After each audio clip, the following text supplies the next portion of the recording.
어제 한 언론의 보도에 따르면 검찰이 문학의 블랙리스트에 최순실 씨가 개입하지 않았다고 결론을 낸 것으로 알려졌습니다. 앞서 특검팀은 문학의 블랙리스트 운영 사건에 김기춘 전 실장, 박근혜 전 대통령, 최순실 씨 등이 공모했다고 판단한 상황. 하지만 해당 언론사가 입수한 검찰의 박 전 대통령 공소장에 따르면 최 씨는 이 사건의 공범에서 제외된 것으로 나타났습니다.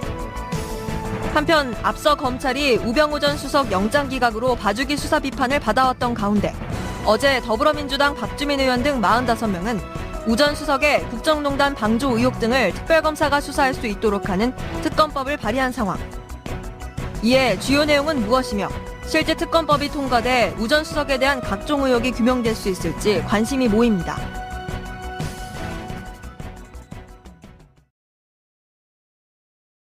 (4월 28일) 금요일 정봉주의 품격시대 두 번째 이슈 들어가겠습니다. 대선이 11일 코앞으로 다가온 가운데 대선 후보들의 뉴스가 연일 쏟아지고 있지만 우리가 절대로 잊어서는 안 될 인물이 있습니다.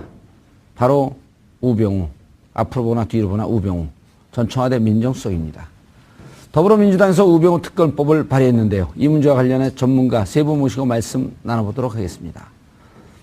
김대원 중앙조선 기자는 계속 자리해 주시고요. 네. 노영희 변호사 오랜만에 자리하셨습니다. 안녕하십니까. 예, 행복하세요? 예, 뭐. 예, 오래간만에 불렀죠. 아니, 이게 제가 지난주에 빠져서 죄송합니다. 예. 예, 특검. 네. 헌재 전문 변호사니까 그 시간이 종료되면서 저희가 안 불렀습니다. 그런데 이제 또 우병우 특검법 네. 다시 오시잖아요. 에이, 예. 최영일 평론가 자리하셨습니다. 네, 안녕하세요. 예, 시청자 여러분들께서도 샵 5400, 샵 5400으로 다양한 의견 보내주시고요. 문자 보내면 PD들은 자막으로 잘 처리해 주시기 바라겠습니다. 자, 우병우 특별법. 아하, 그런데 이 넘어가기 전에 검찰의 블랙리스트 수사가 미진하다. 근데 검찰 마음대로 수사하는 건데 뭐 미진하다 아니면 흡족하다 이렇게 얘기할 수 있나요? 블랙리스트 주장이 좀 틀려서 그런가요? 블랙리스트 수사는 검찰이 했던 게 아니고 특검에서 예. 해서 추가 수사를 해서 이제 검찰로 지금 넘어와 있는 상태인데 예. 뭐 수사 자체가 미진했냐 안 했냐는 뭐 제가 판단할 평가할 부분은 아닌 것 같은데 이제 이번에 이제 최순실 씨가 그 공범 명단에서 빠졌다. 예. 그래서 아마 이제 이게 기사가 좀 보도가 됐고 했던 것 같은데 저는 어떤 측면에서 보면 그 최순실 씨가 여기서 공범에서 제외되는 게 오히려 맞지 않나 싶습니다. 저희가 지금 이 사건은 그 최순실이라고 하는 비선 라인에서 일종의 사익을 추구하면서 벌어진 여러 가지 사건 아니겠습니까? 근데 이거를 최순실이라는 사람에게까지 이념적 편가르기를 하면서 정권을 좌우했다라고 보는 거는 좀 과하지 않나 예. 싶은 생각이 좀 드는데. 알겠습니다. 오늘 메인 주제가 아닌데 오래 얘기하시네요. 예. 예. 자, 우병우 특검법. 네. 내용 좀 들여다보셨나요? 아니, 못 봤습니다. 아직 못 보셨어요? 예. 그런데 우선 특검법이라고 하는 것은 특정 사안에 대해서 정해놓고 들어가서 들여다보고 그걸 위법 사실이 있는지를 보자는 거 아니겠습니까? 예. 근데 우병우라고 하는 게 이제 물론 청와대 민정수석이었지만 우병우라고 하는 개인, 지금은 이제 사인인데 개인이 민정수석으로서 했던 여러 가지 사안을 보기 위해서 국회의원 44명인가가 특검법을 발의해서 이 사안을 다뤄야 할 정도로 중한 사안인가? 예. 그거에 퀘스천을 갖는 분들이 좀 계시는 것 같습니다. 네. 알겠습니다. 그러면 우리 노영희 변호사님, 최영일 평론가님 말씀 듣기 전에 일단 법을 발의한 박주민 의원 연결해보고요. 내용을 좀 들어봐야 되는데 잠깐 그래도 이게 내용이 어떤 내용이 있는지 우리 변호사 전문가시니까 노영희 변호사님께서 잠깐 내용을 좀 소개시켜 주십시오. 근데 뭐 특별한 건 없는 것 같아요. 지금 이제 45. 특별한 것이 없는 특검법? 네, 그렇죠. 그러니까 기존에 사실 문제가 됐던 것들은 예를 들면 우리가 청와대 압수수색 하려고 했는데 특검이 뭐 영장 청구에도 못했었고, 그렇죠? 영장을 발부 받았어도 못했었고, 왜냐하면 민정수석에 관련된 증거들은 모두 청와대에 있을 거라고 추정이 됐는데도 불구하고 그런 것들을 강제할 수 있는 방법이 없었다는 게 첫 번째 문제였었고. 그렇죠. 청와대 압수수색 하는데 두 차례나 말렸잖아요. 그리고 우리가 청와대에서도 특히 민정수석실만 보겠다 이런 식으로 해도 결국 안 됐단 말이에요. 의무 제출만 하고 그 사람들이 원하는 대로. 두 번째로는 특검 기한을 연장해달라 하는 것도 대통령이 해야 되는데 안 해줘가지고 황교안 권한대행이 X하고 뭐 이래가지고 안 됐지 않았습니까? 알겠습니다. 그 두 부분이 반드시 들어가야 되는데 그게 안 보인다. 근데 우병우 전 민정수석에 대한 특검법에 그게 꼭 들어가야 되는지는 모르겠지만 알겠습니다. 특검법이라고 하는 것이 일단 박주민 의원한테 그 부분에 대해서 말씀을 물어보고. 좀 여쭤보겠습니다. 예. 박주민 의원님. 예, 안녕하십니까. 예, 지금 어디 계세요? 지금 그 지역구에서 유세하면서 다니는 이동 중에 있습니다. 예. 지금 대통령 선거 유세를 하고 있다고요? 예, 저희 지역구에서 이제 퇴근 인사할 시간이 돼가지고요. 예. 지역구는 어디 안산인가요? 아닙니다. 은평 갑입니다. 예. 은평구요. 예. 박주민 의원님 하게 되면 그 세월호 변호사, 세월호 의원 이렇게 알고 있어서 안산인가 갖고 여쭤봤습니다. 예. 우병우 특검법 네. 발의한 이유, 내용 좀 설명을 해 주시죠. 뭐 다들 아시겠지만 우병우 전 민정수석에 대한 구속영장이 서번치 않은 이유로 좀 기각이 됐습니다. 그리고 기소는 했다고 해도 세월호 수사에 대한 외압 부분이라든지 여러 가지 혐의가 또 빠진 채로 기소가 됐어요. 그래서 검찰이 지금 우병우에 대해서 독립적으로 수사나 기소 또는 공소 유지를 못할 것 같다라는 의구심이 들었고요. 그런 문제를 해결하기 위해서 특검법을 발의하게 되었습니다. 예. 그런데 지금 국회에는 상설특검법이 있지 않나요? 네, 있습니다. 그래서 상설특검법에 따르면 법무부 장관이 지적하는 내용 혹은 검찰이 지시하는 내용이면 특검을 할 수 있다. 이렇게 되어 있는데 만약 정권 교체가 된다고 한다면 굳이 특검법 국회 5분의 3 5분의 3을 통과해야 하는 특검법을 과연 발의할 필요가 있는지 아니면 5분의 3을 통과할 또 가능성이 있는지 이런 것도 형식적인 문제에도 국민들이 관심을 갖거든요. 예, 뭐 정권 교체 가능성을 염두에 둔다면은 또 여러 가지 어떤 변수는 생길 수 있다고 저는 봅니다. 예. 그러나 상설특검법조차도 그 특검 후보 추천위원회의 구성이 또 보면은 여러 가지 정치적인 독립성 이런 부분에 있어서 의구심이 들어왔던 것이 사실이거든요. 예. 그리고 또 만에 하나 또 정권 교체가 안 될 가능성도 있기 때문에 여러 가지 대비책의 의미로서 특검법을 발의하게 된 것입니다. 예. 그런데 이제 그 특검법이 결국은 우병우 그리고 검찰 수뇌부와의 커넥션까지 조사를 해보겠다. 우병우 사단을 뿌리 뽑겠다라고 하는 건데. 네. 이제 두 가지 문제점들을 지적을 해요. 지난번에도 특검이 활동을 할 때 결국은 청와대 압수수색 들어가지 못했는데 그럼 청와대 압수수색 청와대에서 막을 때 압수수색을 할 수 있는 이런 강제적 성격, 강제적 권한 이런 게 좀 있었으면 하는 아쉬움이 하나 있고요. 그다음 특검 기간 연장할 때 결국 대통령의 허가, 대통령의 허가를 받아야지 연장할 수 있는데 그런 점을 좀 보완하거나 추가했었어야 되는데 그런 부분이 없다. 이 부분은 어떻게 생각하시나요? 우선 두 번째 문제인 기간 연장에 있어서 대통령 승인 부분은 저희들이 아예 수사기간, 첫 번째 수사기간을 100일로 잡음으로써 어느 정도 해결을 했다고 좀 보고 있고요. 예, 100일이요. 첫 번째, 예. 그다음에 이제 압수수색 관련된 부분은 저희들도 좀 고민을 했는데 이것이 이제 사실은 통과 가능성이 안 그래도 좀 낮은데 2조안까지 들어가게 되면은 과연 통과 가능성이 현실적으로 어느 정도일까에 대한 고민을 좀 많이 하게 됐었습니다. 그래서 그 부분은 법에 일단은 담지 않는 것으로 그렇게 좀 결정을 했었습니다. 예, 결국 국회에서 통과되려면 어떤 절차를 거쳐야 되나요? 자유한국당의 동의와 그다음 바른정당의 참여. 지난번에 234명이라고 하는 탄핵소추안 가결 때 찬성했던 의원들 이 정도까지는 돼야지 이게 국회에서 통과될 가능성이 있는 거 아닌가요?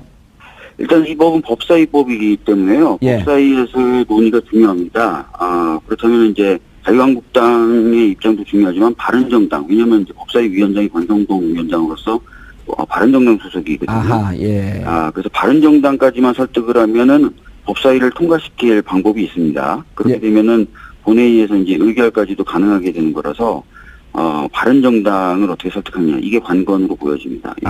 법사위에서 통과되면 굳이 국회 선진화법 등등에 대한 제약을 받지 않을 수도 있다. 네네네. 예, 알겠습니다. 발의 몇 분의 의원들이 동의를 했나요? 45분의 동의를 받아서 발의를 했는데요. 아시다시피 지금 선거 기간이라서 예. 의원들이 전국 각지에 흩어져 있음에도 불구하고 짧은 시간 내에 많은 의원들이 동참을 한 겁니다. 예. 그러면 국민의당도 입장을 밝혔고요. 찬성한다고. 예. 그러면 아까 잠깐 말씀드렸는데 결국은 우병우 구속영장 청구하지 않은 게 이제 영장 청구했을 때 내용도 좀 부실했다라고 하는 게 언론 보도를 통해서 알려졌는데요. 네네. 종국적으로는 지금 김순환 검찰총장 네. 등등 검찰 수뇌부와의 커넥션이 혹시 있다고 한다면 네. 그분까지도 조사할 수 있다고 보는 건가요? 예, 저희들 수사 대상에는 그런 것이 포함될 수 있도록 되어 있기 때문에요. 예. 현재 검찰의 수뇌부도 이 법이 통과된다면 수사 대상이 될 수 있다고 보고 있습니다. 예. 그러면 지금 특검법이라고 하는 것이 결국은 상설특검법도 있지만 어쨌든 우병우 전 민정수석에 대한 수사, 그다음 검찰 수뇌부와의 관계 이런 것까지를 반드시 수사해야 된다라고 하는 사회적 분위기를 환기하는 그런 의미도 있다. 이렇게 보면 되겠네요. 예, 맞습니다. 이것은 뭐 통과가 되면 굉장히 좋고 또 통과되는 것이 필요하지만 또 하나는 현재 지금 검찰이 수사를 제대로 못하고 있다는 것도 여러 환기를 하면서 예. 검찰들에게 긴장을 좀 줄 수도 있는 그런 효과도 있다고 봅니다. 예, 알겠습니다. 박주민 의원님 수고하시고요. 전화 마치겠습니다. 예, 감사합니다. 예, 감사합니다. 최영일 평론가님 어떻게 들으셨어요? 지금 해결되지 않은 지점이 많아요. 예. 그런데 이제 검찰이 기소했다, 이제 재판에서 법원이 다룰 문제다 하다 보니까 여러 가지 미스테리 부분이 축소됐어요. 아까 잠깐 처음에 블랙리스트 말씀하셨는데 한마디만 언급을 드리면 이게 이념 문제다. 사상과 표현의 자유, 위헌적인 거 아니냐. 예. 김기춘 전 실장, 조윤선 전 장관 이렇게 연결돼 있는데 블랙리스트는 그렇게 쓰인 측면도 있지만 블랙리스트로 소위 예. 좌파 문화예술인들을 묶어놨을 때 지원을 배제했다 이렇게 돼 있잖아요. 그럼 지원이 어디로 갔겠어요? 화이트리스트로 갔겠죠. 그게 화이트리스트로 지원을 특정 이 세력은 해주지 않고 특정 세력은 해준다. 여기서 이득을 취하는 세력이 있습니까? 없습니까? 그래서 저는 문화계를 누가 농단했습니까? 차은택 감독이잖아요. 예. 체육계는 누가 농단했습니까? 고영태로 알려진 최순실 측근이 했던 거잖아요. 예. 재단 하나가 문화재단, 하나 스포츠재단이에요. 그렇죠. K미러와 문체부와 하필 관련된 쪽에 블랙리스트가 있어요. 블랙리스트는 정치인에게도 적용할 수 있고 사회단체, 시민단체도 적용할 수 있고 예. 세월호에 적용했지만 특별히 문화체육계의 블랙리스트가 많았다. 이건 뭐냐 하면 결국은 블랙리스트라는 명분으로 특정인들을 몰아내면서 거기서 얻어지는 이득을 누군가 취하려고 했던 정황이 앞뒤가 맞물려 있는 건데 예. 우리는 이것을 이념 사안으로만 바라보고 있거든요. 이념으로 재단하고 사익을 빼갔다라는 점에서는 예. 최순실의 관련성이 있을 것으로 전 추정을 해보는데 이 부분을 이제 더 파지 않겠다 이런 거라 좀 아쉽고요. 우병우 특별법은 이름이라서 그렇지 우병우가 타겟이 아닌 겁니다. 이걸 다른 말로 하면 검찰개혁 특별법이잖아요. 우병우만 파내요? 우병우 사단을 파내야지. 그러니까 우병우 사단이 감싸서 우병우가 지금 불기소가 된 거잖아요, 결과적으로. 예. 그럼 우병우의 뭐 개인 비위 의혹, 뭐 이 처가 회사 이게 아니고 예. 검찰 조직 내에 우병우와 함께 굉장히 이 검찰이 해서는 안 될 일들을 저지르면서 김순환? 박근혜 정권을 비호했던 인물은 누구인가? 저는 현 검찰총장도 위험합니다. 중앙지검장 통화 내역이 다 나왔잖아요. 예. 검찰국장 뭐 다 있잖아요. 수사국장? 네. 예. 그리고 심지어는 거기에는 특수본 1기, 2기를 맡고 있는 이영렬 서울중앙지검장까지도 포함돼야 된다고 보는 거죠. 그러면은 예. 이 검찰 스스로 자기 개혁을 못 하잖아요. 지금 셀프 예. 개혁을. 그것을 하자는 게 차기 정부 주자들은 주로 공수처 신설로 돼 있지만 알겠습니다. 이 예. 특검법은 우병우 개인을 타겟으로 한 특별법이 아니고 검찰 조직에서 어떤 일이 벌어졌는지를 국민들이 알아야 할 필요가 있고 예. 그것을 수술하고 치유해야 되기 때문에 필요하다 이렇게 봅니다. 알겠습니다. 우병우 전 민정수석에게 개인적 사감이 있는 건 아니시죠? 아 저요? 예. 특별히 뭐 뵌 적이 없어서. 왜냐면 우병우 민정수석 얘기할 때 톤이 유독 올라가서. 네네. 아 요즘에 이런 얘기가 사회적 공분이겠죠? 그 보도된 내용이요. 예. 이 아, 뭐 그만하세요. 지금 발언이 너무 길어졌어요. 네.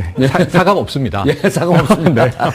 저는 예. 최평론가님 말씀하고 조금 좀 생각이 예. 나는데 그 국회라는 것은 기구는 예. 입법기관이고 정부를 이를테면 이제 감시하는 기구, 견제하고. 견제하는 거죠. 예. 근데 지금 어떤 특정인을 상대로 해서 특검법을 발의한 것이 어떤 측면에서 보면 지금 최평론가께서 말씀하시는 것도 일리가 있습니다. 근데 사실은 더 중요한 것은 이거를 계기로 해서 검찰을 개혁한다라는 명분으로 가는 게 맞지. 이걸 다시 검찰 수사라는 것은 양날의 칼과 같아서 사실 우병우 특검을 했는데 지난번 검찰 수사, 특수본 수사, 특검 수사 때와 별반 다르지 않는 결과가 나왔다. 예. 그럴 경우에 그럼 우리가 검찰 개혁을 그럼 면죄부를 줄 것이냐? 이런 문제에 봉착할 수 있다는 거죠. 김대영 기자님, 네. 아주 좋은 지적을 하셨는데 가끔씩 한 달에 한 번씩 좋은 지적을 하세요. 알겠습니다. 그런데 네. 그러면 이렇게 하면 어떨까? 이게 우병우 개인이 아니고 우병우와 검찰 커넥션을 해서 검찰에 혹시 있을 부패한 측면과 청와대와의 이 검은 커넥션이라고 하는 측면에서 우병우 게이트라고 이름을 붙이면 조금 더 설득력 있지 않을까요? 그 게이트가 되려고 한다 그러면은 예, 우병우를 통해서 검찰의 부패까지 들어가는 거니까. 그러니까 검찰이 부패한 거는 검찰 부패에 대해서 초점을 맞춰서 조사를 해야 되는 거고 예. 우병우라는 개인은 이번 국정농단에서 어떤 역할을 했는지에 초점이 맞춰져야지 예. 이거를 다 두루뭉실해서 그래 검찰 너희들은 모든 게 문제였어 이런 식의 접근은 결국은 옳지 검찰 않다. 개혁을 막는 결과로 이어질 가능성이 있다는 거죠. 그럼 제가 검찰 개혁을 막자는 겁니까? 그건 아닌데 결과론적으로 보면 우리가 원하지 않는 결과로 이어질 수 있다는 거죠. 알겠습니다. 노영희 변호사님. 뭐요? 질문이. 아직 저는 안 했어요. 회의적입니다. 저는. 우병우 특검법. 네, 아무것도 저는 안 될 거라고 봅니다. 오. 특검법 통과도 안 되겠지만 예. 통과가 된다 하더라도 건지는 건 하나도 없을 것이다. 자, 알겠습니다. 그럼 우병우 문제에 대해서 국민적 공분이 높고, 지난번에도 결국 특수본 2기에서 특검도 60페이지 정도의 내용을 넣었는데, 물론 내용으로, 양으로 다 결정되는 건 아니지만, 20페이지 하면서 세월호 수사 관여에 대해서도 다 뺐단 말이에요. 그럼 우병우 그리고 불구속 기소를 했어요. 그리고 이렇게 해갖고 대충 만약 재판이 정리가 되면 일사부재의 원칙에 의해서 더 이상 우병우 건에 대해서는 손을 못 댑니다. 전한 내용도 수사를 안 했고. 어떻게 해야 됩니까? 우병우 건은. 뭐 이제 못하는 거죠, 뭐. 그냥 덮자고요? 아니 방법이 없지 않습니까? 그러니까 방법이 없기 때문에, 현행법은 없기 때문에 특별법을 해서. 검찰 개혁을 해서 제가 봤을 때는 특검법은 중요한 게 아니고요. 검찰을 아예 전부 다 개혁을 해가지고 현재 그분들과 관련됐다고 추정되어지는 분들이 사실은 이제 힘이 없는 상황이 되었을 때에 어떻게 수사를 하죠? 우병우 전 수석에 대해서 우리가 미진했다고 빼놓은 건들이 있어요. 세월호 건. 예를 들면 세월호 건 정강. 같은 거. 그런 건들을 중심으로 수사를 다시 하는 게 맞고요. 더 중요한 건 우병우 전 수석에 대한 수사에 초점을 맞추지 말고 그때 그 협조했던 검찰. 분들을 타겟으로 삼아서 수사를 하게 되면 그분들은 일사부재리가 아니거든요. 그 연결해서 우병우까지. 우병우 전 수석과 어떤 식의 관계가 있었는지를 확인할 수가 있죠. 예. 저는 그렇게 이게- 그런 내용인데, 그렇게 되면 검찰 개혁하고 많이 돌아가니, 아니 그걸 검찰이 하는 거죠. 특검이 하는 게 아니고. 그러니까 검찰 검찰 개혁을 개혁한 후에. 그렇죠. 검찰이 이제 여기서 개혁이라고 하는 것은 현재는 검찰 조직을 조금 인적 구성원을 바꾼다는 바꾸고. 의미가 좀 있습니다. 공수처 같은 것도 좀 만들고. 뭐 공수처까지 꼭 가야 되는지 모르겠지만은 현실적으로는 일단은 인적 구성원이 바뀌어야 된다는 게 저는 기본 전제라고 봅니다. 현실적으로. 예. 알겠습니다. 검찰 개혁을 또 별개로 하더라도 저는 한 가지만은 이게 국민의 수건, 염원 사업으로 밝혀져야 되는 게 정말 이 우병우 전 민정수석 검사 출신 또 이제 청와대에서 권력에서 사정기관을 총괄하는 역할을 했던 사람 국정원에 과연 인사 개입했느냐 뭔가 이제 부정한 이 정보 거래가 있었느냐 또는 군인사에 개입했느냐 여러 가지 문제가 있어요. 예. 지금 이재만 안봉근은 수면 위에 등장도 안 하고 있습니다. 예. 우리가 다 팠다고 생각하지만 물론 대통령이 파면됐으니까 구속됐으니까 기소됐으니까 이제 뭔가 사필 규정으로 흘러가겠지인데 주변 인물들이 아직 은폐 있는 인물들이 많아요. 한 예. 가지만 지적하면 우병우는 정말 최순실을 몰랐는가? 이 진실을 하나 밝혀야죠. 처음부터 지금까지 초지일관 우병우는 최순실을 모른다라고 하고 있습니다. 예. 그 상태로 지금 안다는 정황이 제시되지 않고 있잖아요. 예. 그런데 문제는 이임순 교수하고 통화한 내역이 나왔잖아요. 예. 장모 김장자 씨가 100여 차례 통화, 우병우 60여 차례 통화, 또 우병우 부인이 20여 차례 통화. 그럼 이임순 교수와 최순실의 관계를 본다면 우병우가 직접 최순실과 통화했거나 만났다는 정황은 우리가 모르지만 몰랐다라는 저 말은 맞는 것이니까 이게 저는 진실이 확인되지 않으면 이 사건은 영원히 미스테리예요. 예, 저기 지금 이제 도표가 나오는데요. 이임순 교수가 1년간 통화한 기록이에요. 최순실 가 주치의 이임순과 수차례 통화했는데, 자, 보면 우병우도 67차례 통화하고, 김장자, 우병우 전 민정수석의 장모 167회. 그 다음에 박모 씨, 최순실 운전기사. 이런 등등을 보게 되면 주치의 이임순 씨가 이렇게 통화했으면 우병우도 최순실 씨와 모르는 관계가 아닐 것이다. 이렇게 지금 추정하시는 거죠. 추정하는 것이고, 우 전 수석이 이 얘기를 해명을 했습니다. 예. 장모의 건강 문제로, 예. 이제 산부인과 교수니까 예. 통화를 한 것이다. 그런데 본인이 지금 167차례 통화를 했어요. 그러니까 이 장모와 이임순 교수는 훨씬 가까운 관계예요. 그렇죠. 아프면 직접 전화하면 돼요. 또 따님이 이제 우병우 수석 부인이죠. 통화를 했습니다. 그럼 그 일이 바쁜 민정수석이 장모의 건강 때문에 67 특정 차례나. 의사와 67차례를 통화했는데 집중적으로 통화한 저 기간이 긴 기간이 아닙니다. 어허. 1년이에요, 1년. 바로 예. 최근 1년. 저 때가 인사 문제가 많을 때다. 근데 이임순 교수가 인사 얘기를 해요. 최순실 씨가 나에게 인사 요청을 했다. 뭐 장관의 추천도 요구했고, 미얀마 대사, 베트남 대사에 좋은 사람 없느냐 추천도 요청했고, 아니 순천향대 산부인과 교수분이 외교 전문가를 어떻게 추천을 하죠? 일반적으로. 근데 그것을 최순실은 비선이잖아요, 어차피. 예. 그러니까 그냥 아는 지인한테 막 물어봐서 생색을 냈다 치자고요. 민정수석이 통화한 건 경우가 완전히 다르잖아요. 근데 왜 통화했을까? 알겠습니다. 이게 얘기- 밝혀지지 않으면 포인트를 좀 좁혀보죠. 네. 자, 그러면, 우병우 수석의 전 수석에 대해서 수사를 해야 한다. 두 가지 경로가 있는 거. 지금 박주민 의원은 특검법으로 하겠다. 네. 그 다음에 이제 우리 노영희 변호사 같은 경우는 검찰 인적개혁 한 다음에 하지 않았던 부분에 대해서 다시 하자. 두 개가 배치되는 방법인가요? 아니요, 배치 안 배치되는 되죠. 예. 특검법대로 가고 검찰개혁대로 가서 빠른 경로로 가면 될 거 아닌가요? 근데 그래도 아마 밝혀지기 어려울 겁니다. 왜냐하면 이거는 물증이 아까 말씀드렸잖아요.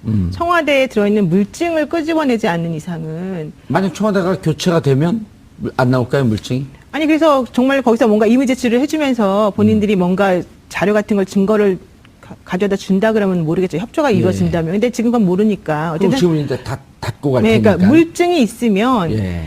아무리 본인들이 거짓말을 하더라도 그 물증 때문에 네 말은 거짓말이다라는 식으로 반박할 수가 있는데 물증이 나오지 않으면 내가 거짓말하는지 저 사람이 거짓말하는지 몰라. 우리가 통화를 167차례 했다고 쳐요. 무슨 내용으로 통화했습니까? 우리 맨날 밥 먹었냐 물어봤습니다. 뭐 예를 들면 뭐 어제 뭐 산 거가 예쁘다 이렇게 그냥 사사로운 얘기했습니다라고 해봐요. 그 말을 했는지 안 했는지를 어떻게 합니까? 그러니까 증거가 안 된다는 거예요, 제 말은. 그러니까 내부 고발자가 양심 선언을 해주지 않는 이상은 이 사건에서는 사실 진실 밝히긴 너무 어렵죠. 그런데다가 객관적인 증거도 하나도 없잖아요. 특검법에서 지금 나온 것 중에 강제 수사할 수 있는 거 하나도 없고요. 증거 찾을 수 있는 거 하나도 없어요. 지금 보세요. 검사, 판사, 변호사 출신 중에서 15년 이상 재직한 사람 중에 한 명을 뽑겠다는 거예요. 특검법에서 발의한 내용은. 예. 그게 특검이잖아요. 그 사람들 중에서 누가 수사를 제일 잘합니까? 검찰 출신이 잘하겠죠, 당연히. 예. 검찰 조직을 움직여서 또 수사를 해야 되는 거니까. 그럼 검찰 조직은 또 누구랑 연결됐습니까? 15년 동안 법조 경력이 있는 검찰 조직이라고 한다면 우병우 수석하고 친할 수밖에 없지 않겠습니까? 박영수 특검 안 될까요? 뭐 예를 들면 박영수 특검 너무 이제 연설 많으시고 이제 힘드시잖아요. 안 그래도 힘들었는데 근데 그분도 안 됐잖아요, 말하자면. 그분도 제대로 못한 거잖아요. 그 누가 시간 합니까? 없어서 못했다는 거 아니에요, 그때는? 시간도 물론 없었지만 시간보다 더 중요한 내적인 여러 가지 문제가 많았었죠. 그 부분에 대해서는 뭐 미루어 짐작하는 사람도 있을 수 있고 뭐 아닐 수도 있겠지만 왜 내적인 문제가 많았냐? 객관적인 증거가 없는 상황에서 아무도 진실을 말해주지 않기 때문에 못했다는 거거든요. 어떻게 진실을 찾아낼 것입니까? 거짓말 탐지기 할 수도 없는 거고. 세월호 수사 개입 받았다라고 하는 부분에 대해서는 두 분의 변찬우 변호사하고 변찬우 변호사하고 인대준, 외압을 받았다라고 진술을 했다는 거 아닙니까? 그러면서 들어가면서 한 분 변호사가 증언을 하기를 기자와 인터뷰 약속을 잡았다가 들어갔다 특수본에 들어갔다 나오면서 취소했다. 이제 거기서 무슨 일이 있었는지 모르지만 어쨌든 그때 나왔던 그 기사는 외압을 받았다. 외압을 받은 걸 느꼈다. 이렇게 진술했다는 거 아닙니까? 맞습니다. 예. 그러면은 이번에 그러니까 구속영장 청구에서는 빠졌거든요. 세월호 부분이. 특검은 넣었는데. 이번에 뺐단 말이에요. 그렇죠. 그럼 그 부분에 대해서는 다시 재수사할 수 없을까요? 아니, 할 수 있어요. 그건 다 불기소 처분은 종국 처분이 아니고 중간 처분이기 때문에 언제든지 새롭게 할 수 있는데 예. 문제는 그게 아니라는 거니까요. 초점은 할 수 있는데 안 했다는 거지 할 수 없어서 못했다는 게 아니거든요. 그러니까 인적 교환을 아니 그 인적- 제가 드리는 말씀은 특검과 지금 그 노영희 변호사가 주장하는 게 배치가 되냐 안 배치 되냐. 안 된다고 그 특검이, 말씀드렸어요. 예, 배치 안 돼요. 하지만 해봐도 나오지가 않아요. 왜? 양심 고백을 안 한다니까요. 증거가 없는 상태에서는. 객관적 물증이 없는 상황에서는 이 사람들이 거짓말을 하더라도 그게 거짓말이라는 걸 밝혀낼 수가 없다는 거죠.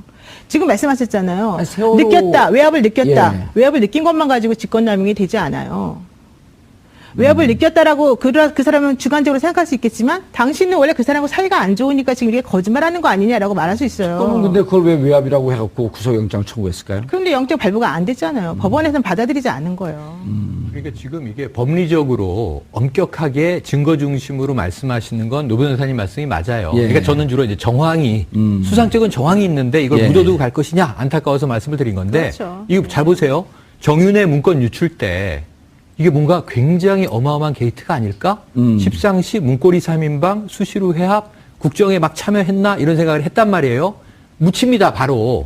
경찰관 자살까지 하잖아요. 예. 그로부터 이 사건이 터지는데 2년이 2년이 걸려요. 걸렸죠. 이 정권 후반으로 들어가니까 레임덕이 가는 시점에 예. 뭔가 재단 문제, 최순실의 존재가 드러나 이러면서 터지는데 저는 아까 양심 고백 나올 거라고 봅니다. 언젠가는. 이게 5월 9일 선거 이후에 만약에 예. 뭐 정권이 어떻게 새로운 정부가 들어서서 검찰도 개혁하고 시간을 가지고 이제 개혁 드라이브를 걸면 검찰 내부에 있는 사람이든 예. 주변에 있는 사람이든 조만간 뭐 이 양심 고백이 나오겠죠. 양심 고백을 한다는 거는 본인이 증거를 가지고. 증거가 알겠습니다. 아니라 본인이 감옥에 가겠다는 거를 선언하는 거랑 마찬가지예요. 알겠습니다. 자, 우병우 특검법 발의인데 검찰이 좀 불편해하는 기색이 보여요. 그리고 우병우 저는 이분이 조금 독특하던데 혼자 죽지 않겠다는 내용을 보도한 언론에 대해서 법적 대응을 하겠다라고 하는 게 또 언론 보도가 나왔어요. 언론 대응하지 말고 저를 좀 걸었으면 좋겠는데. 그 인터넷 매체죠. 인터넷 예. 매체가 이제 이 얘기를 우병우 전 민정수석의 변호인이 그 특검에서 활동했던 변호사에게 예. 이 얘기를 했다. 라고 보도가 라고 됐죠. 해서 예. 그 전원을 가지고 보도를 했는데 저는 이게 사실이다 하더라도 우병우 수석이 명예훼손이라든가 뭐 이렇게 해서 그 법적인 조치를 강구했을 때 이 언론사가 이걸 대응하기 좀 어려울 것 같습니다. 그 이런 전원이라고 하는 것은 변호사가 증언을 해줘야 되는데. 그리고 아주 궁극적으로는 우병우 민정수석에게 다이렉트 이런 일이 있었나라고 물어서 확인해서 그것까지도 포함돼야지 제가 볼 때는 그나마 좀 면책 특권을 받을 수 있는데 그렇지 그렇죠. 않았던 측면이 있었기 때문에 빠져나가기 좀 어려울 것 같고요. 예. 저는 그 이런 얘기를 아주 친한 관계에 있을 때 뭐 할 수도 있다고 좀 봐요. 하지만 이건 민감하게 어떤 수사선상에서 있거나 이런 문제와 그러니까 조사를 받을 수 있는 상황이 어떤 처해진 설정 관계라면 아마 이런 얘기는 하지 않았겠죠. 또 한 가지 이제 아까 말씀하신 그 순천향대 이임순 교수 교수. 예. 문제는 우리가 이 사안을 그러니까 최순실의 국정농단 사태였기 때문에 당시에도 사실은 순천향대도 2대에 버금가는 정부 지원을 받았다는 의혹들이 있었고 거기에 대한 의심 어린 눈초리가 있었는데 왜 그러면 순천향대가 덜 주목받았느냐? 이 사건은 최순실이 사실은 주역이고 그리고 최순실의 딸을 이렇게까지 해서 국정을 농단했구나라고 하는 것에 포커싱이 될 수밖에 없었죠. 그래서 사실은 이제 와서 돌이켜 보니까 순천향대의 이임순 교수와 그 우병우 전 민정수석의 장인 장모가 가까웠고 그리고 또 나중에 보니까 최순실 씨가 또 이임순 교수하고도 가까웠네. 결국 그럼 이게 다 알고 있었던 거 아니야? 이젠 정황적으로 다 드러난 부분이긴 하지만 이제 와서 이거를 다룬다고 한들 아까 말씀드렸지만 다시 새로운 사실을 누군가가 증언하기 쉽지 않을 거고 차라리 특검이나 뭐 이런 액션보다는 이걸 고리로 해서 검찰을 개혁하는 차원으로 분위기를 여론을 몰고 가는 것이 훨씬 더 효율적이지 않나 하는 생각이 드는 거죠. 예, 알겠습니다. 자, 우병우 전 수석에 대한 얘기는 좀 이 정도에서 정리하고요. 자, 자, 이제 근데 본격적으로 이제 1일서부터 재판이 시작이 되나요? 2일 날. 2일 5월 날. 2일 날. 예. 박근혜 대통령 재판도 시작이 되는데 이게 무슨 얘기인가요? 추가 변호인단 선임에 어려움을 겪고 있다. 지난번에 유영하 변호사하고 최명성 변호사 이외에 나머지 변호사들을 세 분을 더 추가로 선임하겠다라고 얘기가 나왔다가 또 본인들은 그런 연락받은 적 없다. 이렇게 얘기를 했잖아요. 그러면서 그 유영하 변호사가 의견서에다가 5월 2일 날 그 공판 준비 기일인데 변호사 선임을 추가로 해야 되기 때문에 연기해달라는 의견서를 썼어요. 근데 의견서 내에다가 그냥 그렇게 한 줄 이렇게 몇 줄을 쓴 거예요. 어렵다는 취지로. 근데 그렇게 되면 이제 원래는 그 기일 연기 신청서를 따로 내야 되는데 그렇게 안 하고 의견서에다가 뭐 공소사실 인부 하나마나 이런 식으로 해서 써서 냈다는 거죠. 예. 왜 그렇게 썼을까요? 그거는 이제 아마 신청서를 따로 써야 된다는 것 자체를 뭐 특별히 신경을 안 썼던 것 같은데. 근데 그렇게 되면은 사실은 법원 입장에서는 그걸 받아들여주기가 좀 어려운 부분이 있어서 이번에는 그냥 그대로 가기로 했다는 거예요. 5월 2일 날. 그러면 아마 유영하 변호사하고 최명사 변호사하고 또 한 분 정도 더 지금 추가로 선임됐다고 하니까 그 세 분이 지금 할 가능성이 높고요. 대신에 이제 그거 가지고 되지 않으니까 앞으로 있을 그 재판을 위해서 10억 원 정도를 들여서 한번 추가 선임하겠다라고 지금 움직이고는 있는데 그럼에도 불구하고 아직도 사실은 선임이 안 되고 있다. 그래서 너무 힘들어하고 있다. 이런 얘기가 나오고 있죠. 힘들어하고 있대요? 그렇죠. 왜 선임이 안 되죠? 돈도 많이 준다고. 변호사 입장에, 돈을 10억 원을 싸들고서 뭐 해달라고 했다는 건 요즘 이제 그 집을 파셨기 때문에 이제 돈이 있을 거니까라는 얘기와 연결돼서 나온 것이고, 실제 뭐 그 돈을 다 주겠다고 했는지는 모르겠습니다. 근데 아마도 현실적으로 나서는 분은 없으시겠죠. 왜냐하면 이제 아주 사상적으로 그분하고 정말 도와드려야 되겠다는 순수한 생각 가지신 분들은 가능하겠지만은 그렇지 않고 이제 일반적인 변호사라고 한다면은 사실은 이게 너무 일이 많거든요. 첫 번째로는.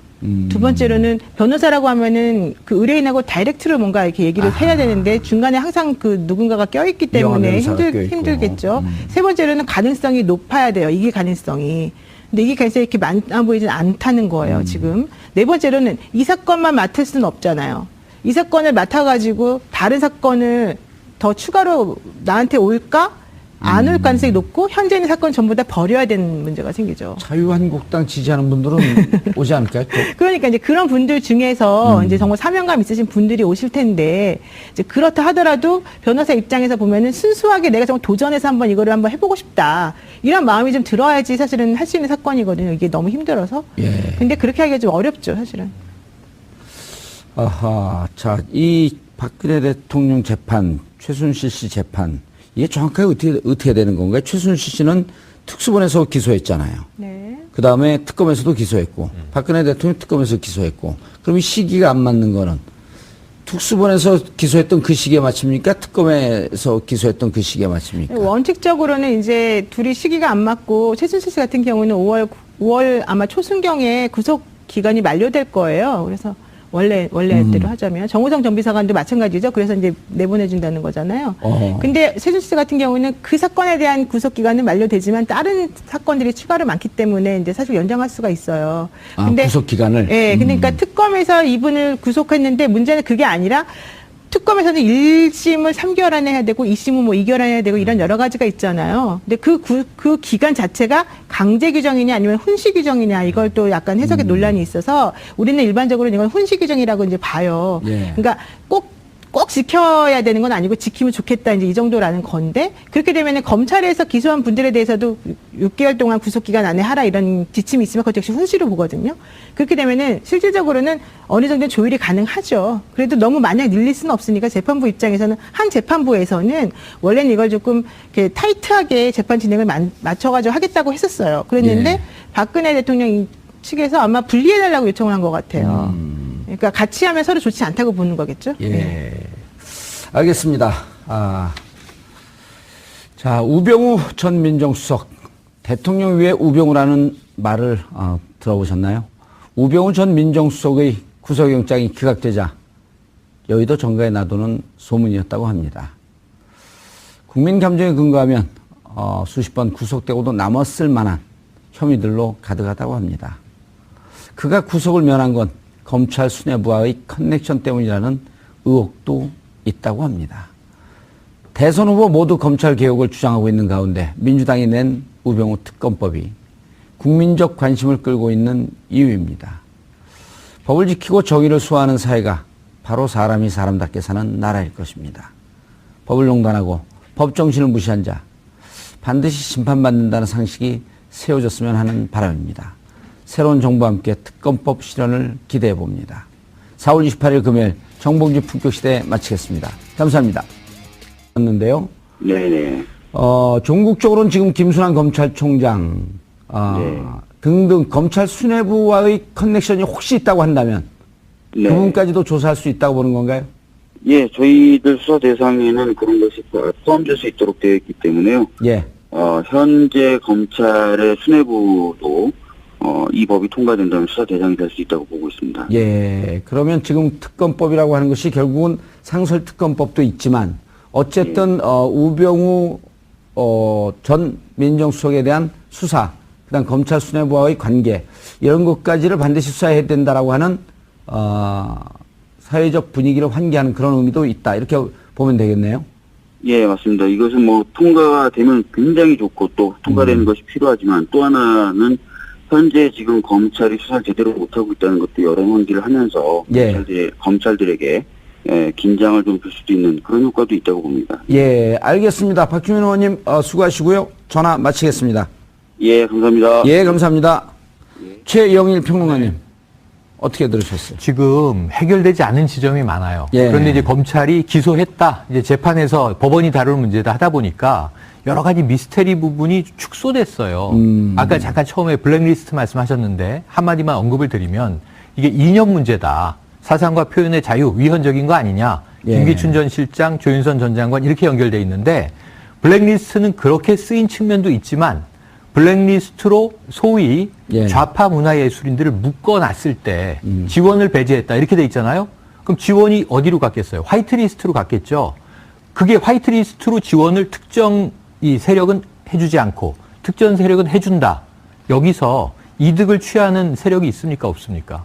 그게 저는 문화계를 누가 농단했습니까? 차은택 감독이잖아요. 예. 체육계는 누가 농단했습니까? 고영태로 알려진 최순실 측근이 했던 거잖아요. 예. 재단 하나가 문화재단, 하나 스포츠재단이에요. 그렇죠. K미르와 문체부와 하필 관련된 쪽에 블랙리스트가 있어요.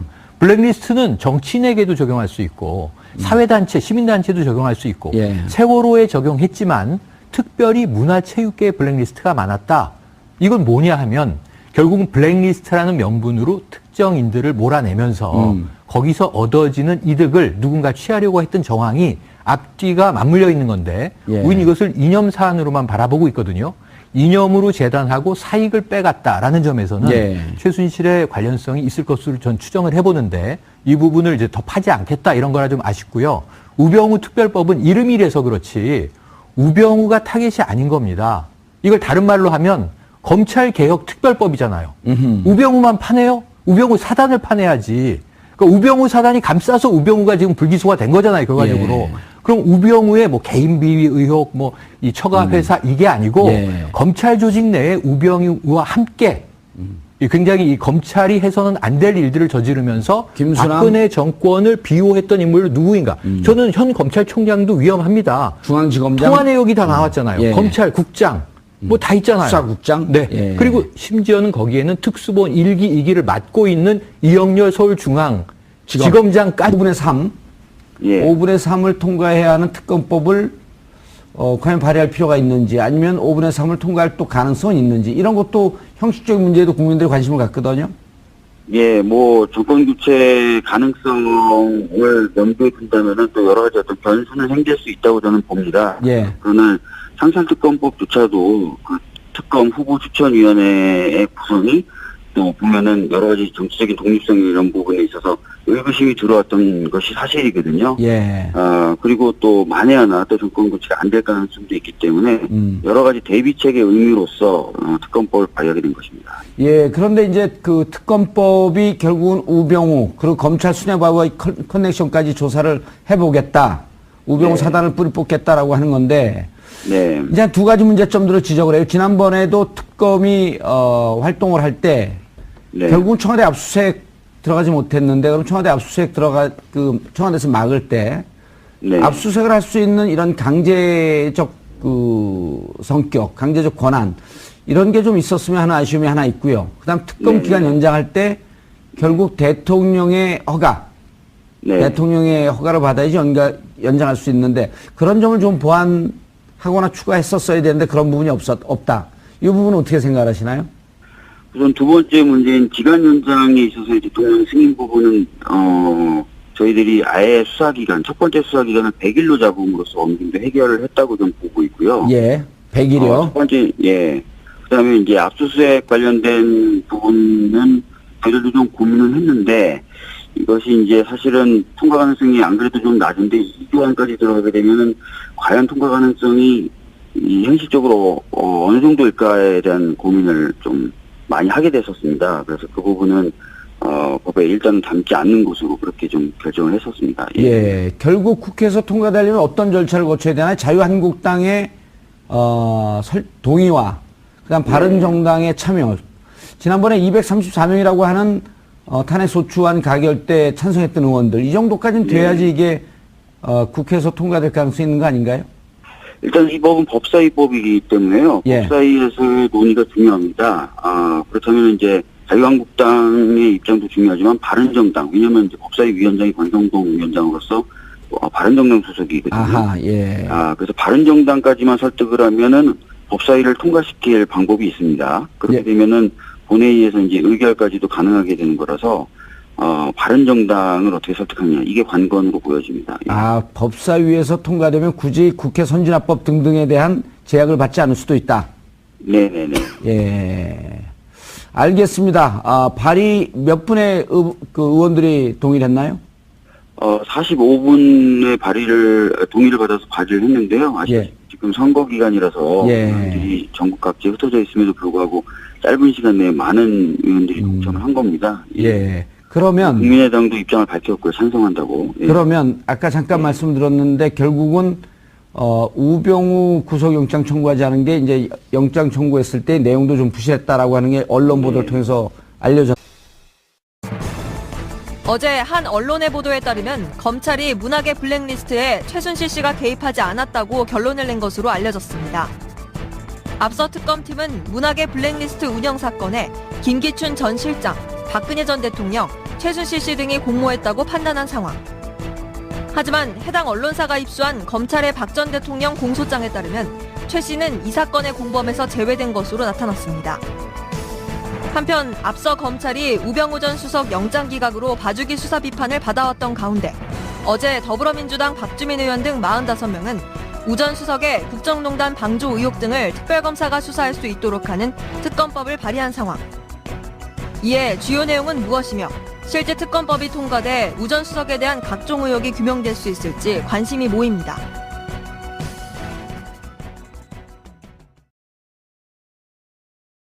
(4월 28일) 금요일 정봉주의 품격시대 두 번째 이슈 들어가겠습니다. 대선이 11일 코앞으로 다가온 가운데 대선 후보들의 뉴스가 연일 쏟아지고 있지만 우리가 절대로 잊어서는 안 될 인물이 있습니다.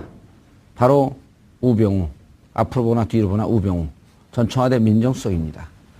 더불어민주당에서 우병우 특검법을 발의했는데요. 이 문제와 관련해 전문가 세 분 모시고 말씀 나눠보도록 하겠습니다. 김대원 중앙조선 기자는 계속 자리해 주시고요. 네. 노영희 변호사 오랜만에 자리하셨습니다. 안녕하십니까. 예, 행복하세요?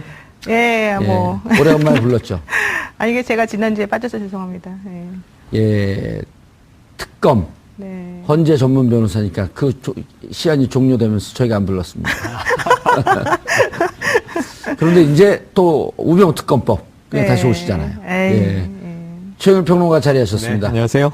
예, 시청자 여러분들께서도 샵 5400, 샵 5400으로 다양한 의견 보내주시고요. 문자 보내면 PD들은 자막으로 잘 처리해 주시기 바라겠습니다.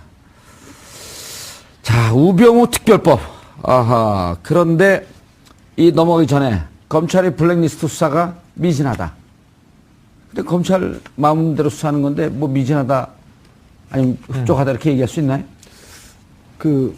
특검과 주장이 좀 틀려서 그런가요? 블랙리스트 수사는 검찰이 했던 게 아니고 특검에서 예. 해서 추가 수사를 해서 이제 검찰로 지금 넘어와 있는 상태인데 예.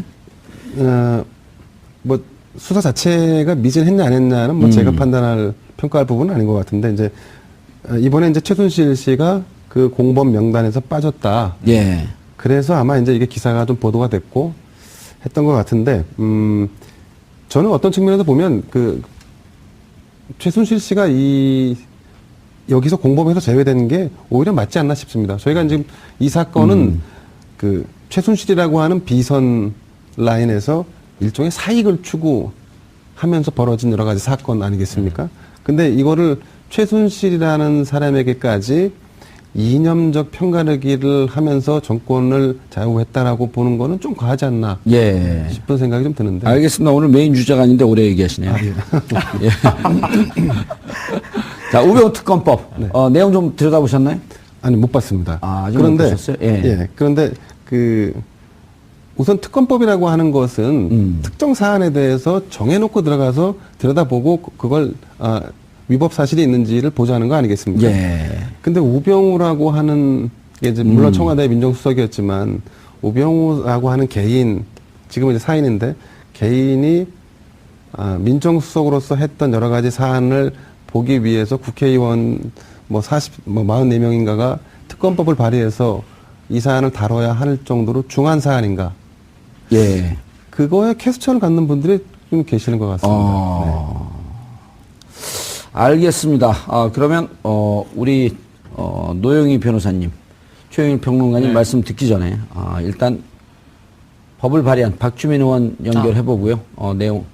내용을 좀 들어봐야 되는데 잠깐 그래도 이게 내용이 어떤 내용이 있는지 우리 변호사 전문가시니까 노영희 변호사님께서 잠깐 내용을 좀 소개시켜 주시죠. 근데 뭐 특별한 건 없는 것 같아요. 지금 이제 45. 특별한 것이 없는 특검법?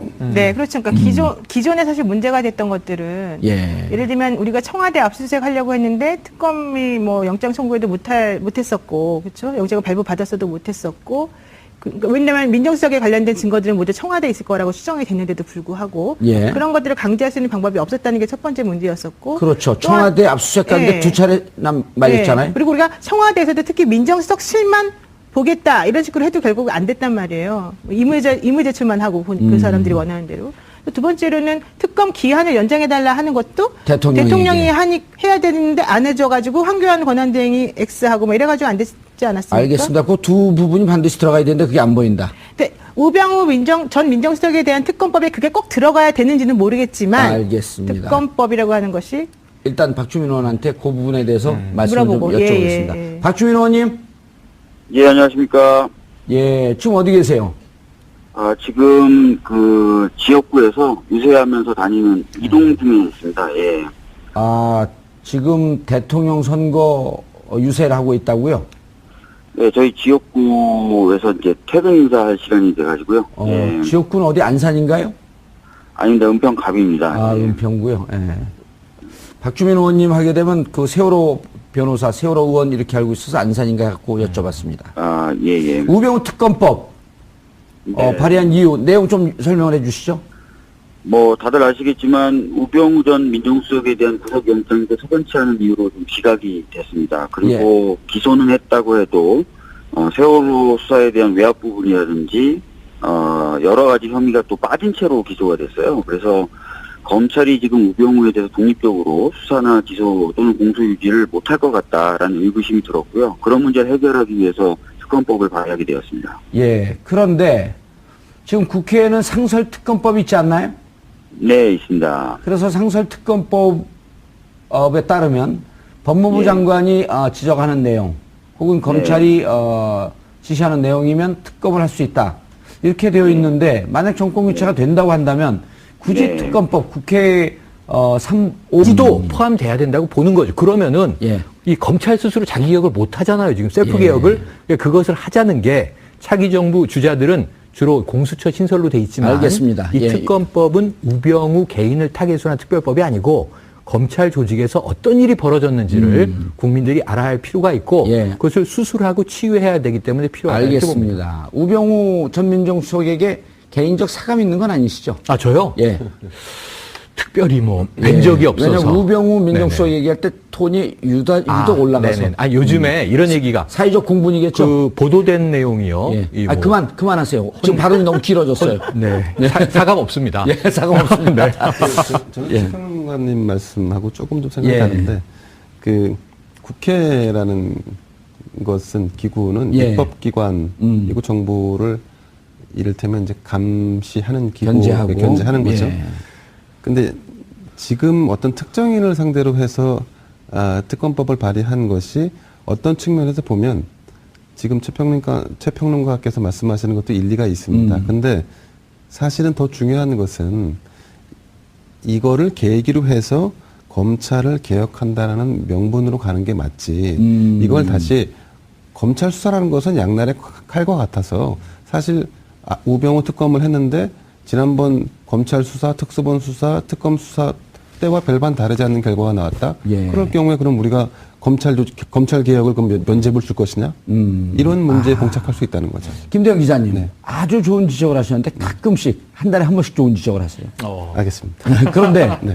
그러면 이렇게 하면 어떨까? 이게 우병우 개인이 아니고 우병우와 검찰 커넥션을 해서 검찰에 혹시 있을 부패한 측면과 청와대와의 이 검은 커넥션이라고 하는 측면에서 우병우 게이트라고 이름을 붙이면 조금 더 설득력 있지 않을까요? 그 게이트가 되려고 한다 그러면은 예, 우병우를 통해서 검찰의 부패까지 들어가는 거니까. 그러니까 검찰이 부패하는 거는 검찰 부패에 대해서 초점을 맞춰서 조사를 해야 되는 거고 예. 우병우라는 개인은 이번 국정농단에서 어떤 역할을 했는지에 초점이 맞춰져야지 예. 이거를 다 두루뭉실해서 그래 검찰 너희들은 모든 게 문제였어 이런 식의 접근은 결국은 옳지 검찰 않다. 개혁을 막는 결과로 이어질 가능성이 있다는 거죠. 그럼 제가 검찰 개혁을 막자는 겁니까? 그건 아닌데 결과론적으로 보면 우리가 원하지 않는 결과로 이어질 수 있다는 거죠. 알겠습니다. 노영희 변호사님. 뭐요? 질문이. 아직 저는 안 했어요. 회의적입니다. 저는. 우병우 특검법. 네, 아무것도 저는 안 될 거라고 봅니다. 오. 특검법 통과도 안 되겠지만 예. 통과가 된다 하더라도 건지는 건 하나도 없을 것이다. 자, 알겠습니다. 그럼 우병우 문제에 대해서 국민적 공분이 높고, 지난번에도 결국 특수본 2기에서 특검도 60페이지 정도의 내용을 넣었는데, 물론 내용으로, 양으로 다 결정되는 건 아니지만, 20페이지 하면서 세월호 수사 관여에 대해서도 다 뺐단 말이에요. 그럼 우병우 그리고 불구속 기소를 했어요. 그리고 이렇게 해갖고 대충 만약 재판이 정리가 되면 일사부재의 원칙에 의해서 더 이상 우병우 건에 대해서는 손을 못 댑니다. 전한 내용도 수사를 안 했고. 어떻게 해야 됩니까? 우병우 건은. 뭐 이제 못하는 거죠 뭐. 그냥 돕자고요? 아니 방법이 없지 않습니까? 그러니까 방법이 없